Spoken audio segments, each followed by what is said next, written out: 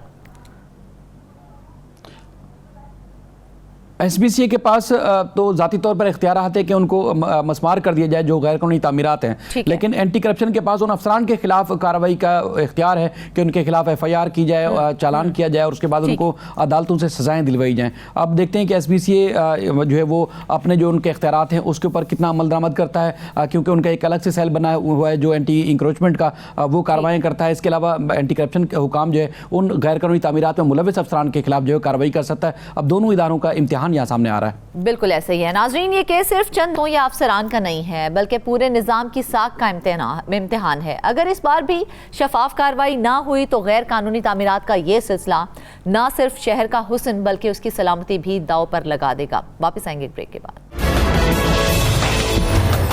Welcome back ناظرین، اب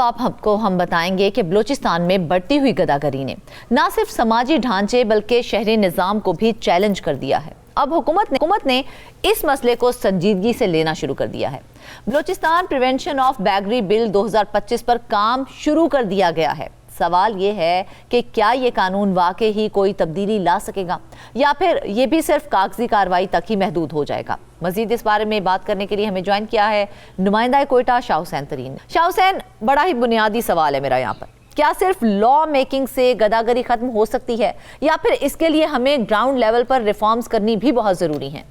دیکھیں فرزانہ، یہ بڑا ایک سنجیدہ مسئلہ ہے، معاشرتی مسئلہ ہے، یہ سماجی مسئلہ ہے، اور نہ صرف یہ یہاں بلوچستان کا مسئلہ ہے یا کوئٹہ کا مسئلہ ہے بلکہ اگر آپ دیکھیں تو یہ ملک بھر میں ایک بڑا مسئلہ ہے۔ باقی جو صوبے ہیں پنجاب یا سندھ اور خیبر پختونخوا میں یہ اسی شدت سے موجود ہے، وہاں بھی جو کہ جس طرح یہاں پہ یہ مسئلہ موجود ہے، اور یقیناً اس کے لیے صرف قانون سازی ہی کافی نہیں ہے اس طرح کے مسائل کے حل کے لیے، یا جو گداگر ہیں، خاص کر جو پیشہ ور گداگر ہیں جن کا پیشہ ہی یہی ہے بھیک مانگنا، اور وہ پھر نسل در نسل یہ سلسلہ چلاتے ہیں اور بچوں کو بھی اس کا عادی بناتے ہیں، یا پھر کچھ ایسے گروہ ہوتے ہیں ان میں جو کہ زبردستی لوگوں کو مجبور کرتے ہیں، وہ اس بھیک مانگنے کے کام پہ مجبور کرتے ہیں، اور ایک قسم کا انہوں نے کاروبار سمجھا ہوا ہے، آپ یوں بھی کہہ سکتے ہیں کہ ان کا پیشہ یہی ہے۔ تو اس طرح کی جو معاشرتی مسائل ہیں اس کے لیے صرف قانون سازی ہی کافی نہیں ہوتی، بلکہ اس کے لیے گراس روٹ لیول پہ کام کرنے کی ضرورت ہے۔ اس کے لیے ادارے جو ہے نا ان کو فعال بنانا پڑے گا، جو ایسے ادارے قائم کرنے پڑیں گے کہ وہ بھیک مانگنے والوں کی تربیت کریں، ان کی معاونت کریں، ان کو ایسے ہنر سکھائیں کہ وہ جو ہے پھر یہ پیشہ چھوڑ دے اور محنت مزدوری کریں اور کمائیں۔ اس کے ساتھ ان کے بچوں کو بھی تعلیم و تربیت دینے کی ضرورت ہے۔ ان کے جو کفالت بچے ہیں بھیک مانگنے والوں کے، ان کی تعلیم و تربیت کا اہتمام کیا جائے۔ مگر بدقسمتی سے ماضی میں اگر ہم دیکھیں یہاں پہ بلوچستان میں یہ ادارے کوئٹہ کے حد تک تو ایسے ادارے ہوا کرتے تھے جو کہ بھیک مانگنے والوں کے بحالی کا کام کرتے تھے کہ وہ یہ پیشہ چھوڑ کے اپنا محنت مزدوری کریں۔ ایسے ادارے ماضی میں ہوا کرتے تھے، مگر عدم توجہ کی وجہ سے، گورنمنٹ کی عدم توجہ کی وجہ سے وہ ادارے جو ہے نا وقت کے ساتھ ساتھ وہ ختم ہو گئے۔ اب ایسے ادارے یہاں پہ ایگزسٹ نہیں کریں۔ اب ایک بار پھر گورنمنٹ جو ہے وہ اس کے لیے سرگرم نظر آ رہی ہے۔ یہ جو ایکٹ ہے، قانون جو انسداد گداگری کا قانون ہے، یہ اس پر 2025 سے غور ہو رہا ہے۔ ابھی حالیہ دنوں میں بھی اس پر ایک اجلاس ہوا تھا جو کہ جو مجوزہ کمیٹی ہے بلوچستان اسمبلی کی، اس حوالے سے محکمہ سماجی بہبود کے حوالے سے، یہ چونکہ سوشل ویلفیئر کا کام ہے، سوشل ویلفیئر ڈپارٹمنٹ کا کام ہے، تو اس قانون یہ جو قانون ہے اس کو حتمی شکل دینے کے لیے اس کی تیاریاں جاری ہے ابھی بھی، اور اس میں ایسے سزائیں بھی تجویز کی گئی ہیں کہ جو ایسے گروہ ہیں، ایسے منظم گروہ ہیں جو کہ باقاعدہ اس کو پیشے کے طور پر چلاتے ہیں، زبردستی لوگوں سے وہ بھیک منگواتے ہیں، مجبور کرتے ہیں، ان کے لیے سزائیں تجویز کی گئی ہے، اور ساتھ ہی ساتھ جو لوگ اس میں ملوث ہیں یا جو بھیک مانگنے والے ہیں یا ان کے بچے ہیں، ان کی تعلیم و تربیت، ان کی بحالی اور ان کو ہنر سکھانے، یہ بھی اس قانون کا حصہ ہے کہ گورنمنٹ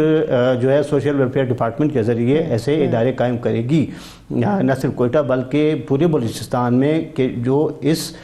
پیشے سے وابستہ افراد کی بحالی پہ کام کرے اور ان کو منع کرے اس کام سے، چونکہ یہ ایسا پیشہ ہے یقیناً کہ ایک بہت بڑا سماجی کے روزگار کے لیے تو یہاں پہ تیاری مکمل نہ ہو۔ پر فیل ہو رہا ہے کیونکہ بھکاریوں کو اپنے سسٹم کے اندر آنا تو ایک طرف، یہاں پر تو ہم نے دیکھا ہے جو بیچارے دہاڑی دار مزدور ہیں وہ بھی بھیک مانگنے پر مجبور ہو جاتے ہیں جب ان کو دہاڑی نہیں ملتی ہے، تو وہ سسٹم کہاں پر ہے جو ان تمام لوگوں کو ایڈجسٹ کرے گا؟ بالکل ایسا ہی ہے، مطلب یہ کہ اگر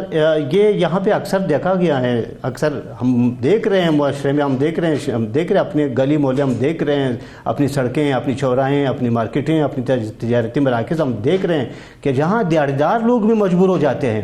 ان کو دیہڑی نہیں ملتی، وہ سارا دن بیٹھا رہتا ہے کسی چوراہے پہ دیہڑی کی تلاش میں، مزدوری کی تلاش میں، جب ان کو دیہڑی نہیں ملتی وہ شام کے وقت جا کے کدھر بیٹھ کے بھیک مانگنے پہ مجبور ہو جاتا ہے۔ بالکل، تو یہ ایک اس کے لیے تو روزگار کے مواقع تلاش کرنے کی ضرورت ہے، روزگار کے مواقع فراہم کرے گورنمنٹ، ورنہ یہ جو قانون ہے یہ جو پاس ہوگا یہ پھر کاغذوں میں ہی پڑا رہے گا، اور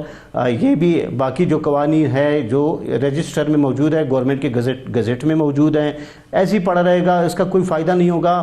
پھر جو ہے نا وقت گزرنے کے ساتھ ساتھ پھر گورنمنٹ کو شاید خیال آ جائے کہ یار اس قانون کو اپڈیٹ کریں، اس پر ممکن ایک نئی شکل دینے کی کوشش کی جائے گی، مگر یہ کہ اس پر سنجیدگی سے عمل درآمد کرنے کی ضرورت ہے، خاص کر ایسے لوگوں پہ موجود دینے کی ضرورت ہے۔ میکنزم ہوتا ہے یہ کتنا سٹرونگ ہے حکومت کا تاکہ اس بل کے اوپر عمل درآمد کروایا جا سکے؟ کس طرح سے اس کو واضح کریں گے حکومت والے؟ دیکھیں سوشل ویلفیئر ڈپارٹمنٹ کا اپنا ایک میکنزم موجود ہے، محکمہ سماجی بہبود، ان کے پاس مختلف پروگرامز چل رہے ہیں، ان کے پاس تعلیم کے بھی ایک الگ سے ادارے چل رہے ہیں جو کہ سوشل ویلفیئر ڈپارٹمنٹ خود چلا رہی ہے، اپنے بجٹ سے چلا رہی ہے، جو بجٹ ان کے لیے مختص ہیں مختلف شعبوں میں۔ ایجوکیشن سسٹم ہے، معذوروں کی تعلیم کے لیے ایجوکیشن سسٹم الگ سے موجود ہے، یہاں پہ سوشل ویلفیئر ڈپارٹمنٹ چلا رہا ہے، اور اس کے علاوہ تو یقیناً ایسے جو لوگ آئیں گے واپس ہمارے معاشرے میں اس پیشے کو ترک کرنے کے بعد ان کے لیے بھی خصوصی ادارے قائم کیے جائیں گے، اور اس بل میں ہے کہ جو سرکاری منظور شدہ فلاحی ادارے ہیں، اس بل کا حصہ ہے یہ کہ جو سرکاری منظور شدہ فلاحی ادارے ہیں ایسے لوگوں کو اور ان کے بچوں کو ان اداروں میں نگہداشت فراہم کی جائے گی، ان کا رہائش کا بندوبست وہاں پہ کیا جائے گا، ان کو وہاں پہ تعلیم دی جائے گی، ان کی تربیت دی جائے گی۔ تو ایسے اداروں کو پھر گورنمنٹ کو مضبوط بنانا پڑے گا، اور یہ منصوبہ بیچ میں ترک جو ہے نا نہیں ہونا چاہیے کہ جس طرح کام چلتے ہیں گورنمنٹ کے، ایک منصوبہ شروع ہوتا ہے وہ مکمل نہیں ہوتا، پھر وہ بیچ میں رک جاتا ہے، پھر نئے منصوبے آ جاتے ہیں، تو اس طرح پھر یہ تو منصوبہ ہی ناکام ہوگا اور یہ قانون بھی ناکام ہوگا۔ تو اس بل کا حصہ ہے کہ سرکاری جو منظور شدہ ادارے۔ ٹھیک، ایک اور بڑا اہم سوال ہے میرا، مجھے یہ بتائیے کیونکہ ہم نے دیکھا ہے کہ کئی بار یہ جو بھکاری ہوتے ہیں نا، یہ اس کے پیچھے پورا ایک منظم مافیا ہوتا ہے جو ان سے یہ سارا کام کروا رہا ہوتا ہے، تو کیا ان لوگوں سے نمٹنے کے لیے کیا پولیس اور متعلقہ اداروں کو اس مسئلے سے نمٹنے کے لیے ٹریننگ اور ریسورسز دیے جائیں گے؟ جی، یہ اس قانون کا حصہ ہیں کہ جو ایسے گروہ ہیں جو کہ لوگوں کو زبردستی جو ہے نا وہ بھیک مانگنے پہ مجبور کرتے ہیں، ہم دیکھ رہے ہیں کہ ایسے گروہ بالکل ایکٹیو ہے ہمارے معاشرے میں، کہ وہ باقاعدہ طور پر لوگوں کو جو جا کے کسی چوراہے پہ بٹھا دیتے ہیں، ان کو ان کی مصنوعی معذوری ظاہر کرتے ہیں، ان کے ہاتھوں میں جو ہے نا اسپتالوں کی جعلی پرچیاں تھما دیتے ہیں، وہ بٹھا دیتے ہیں، اور پھر جا کے وہ جو ان کے جو پیسے ہوتے ہیں جو جمع ہوتے ہیں، بھیک کے جو پیسے ہوتے ہیں، وہ پھر جا کے ایک میکنزم کے تحت وہ ان لوگوں کو بھی دے دیتے ہیں اور خود بھی جو ہے نا اپنے منصوبے آگے بڑھا دیتے ہیں۔ تو اس قسم کے گروہوں سے نمٹنے کے لیے اس قانون میں باقاعدہ سزائیں تجویز کی گئی ہیں،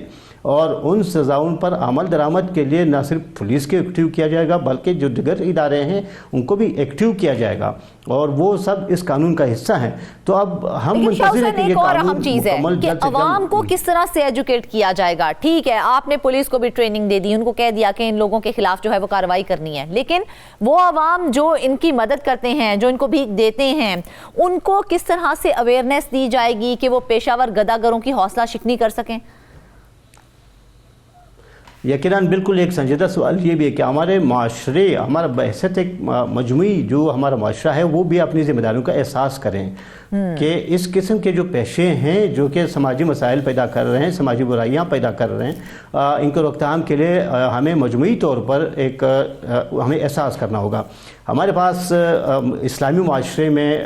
موجود ہیں ایسے ادارے موجود ہیں, ہم مسجد و ممبر کو بھی استعمال کر سکتے ہیں, لوگوں کو ایجوکیٹ کریں, چونکہ ایک مذہبی مسئلہ بھی یہ ہے اور ہمارے مذہب میں بھی اس کی ممانعت ہے کہ وہ جا کے منبر بھی استعمال کر سکتے ہیں, لوگوں کو ایجوکیٹ کریں کہ وہ اس کی حوصلہ شکنی کریں. وقت ہمارے پاس ایک چھوٹا سا جواب مجھے دے دیجئے, کیا یہ قانون جو ہے وہ صرف کوئٹہ تک محدود رہے گا یا پورے بلوچستان میں یونیفارم انفورسمنٹ ہوگی اس کی؟ نہیں, یہ صرف کوئٹہ کے لیے محدود نہیں ہوگا, چونکہ قانون بنتا پورے صوبے کے لیے بنتا ہے قانون, وہ یہ پورے صوبے میں نافذ العمل ہوگا اور پورے صوبے میں جو ہے نا اس کے تحت جو کام ہوگا اس قانون کے تحت, اور جہاں بھی پورے بلوچستان میں جس شہر میں بھی اس قانون کو پورے صوبے میں امپلیمنٹ کیا جائے گا. ٹھیک ہے, یہ بل ایک اہم ضرور ہے ناظرین, لیکن اصل کامیابی اس وقت ہوگی جب قانون کے ساتھ ساتھ عملی اقدامات, عوامی شعور اور معاشی بہتری بھی ساتھ ساتھ چلیں گے, ورنہ خدشہ یہی ہے کہ گداگری کا یہ مسئلہ شکل بدل کر دوبارہ سے سامنے آ جائے گا. اس کے ساتھ ہی آج کے پروگرام سے بس اتنا ہی, ڈھیر ساری دعاؤں میں یاد رکھیے گا, اجازت دیجیے, اللہ حافظ.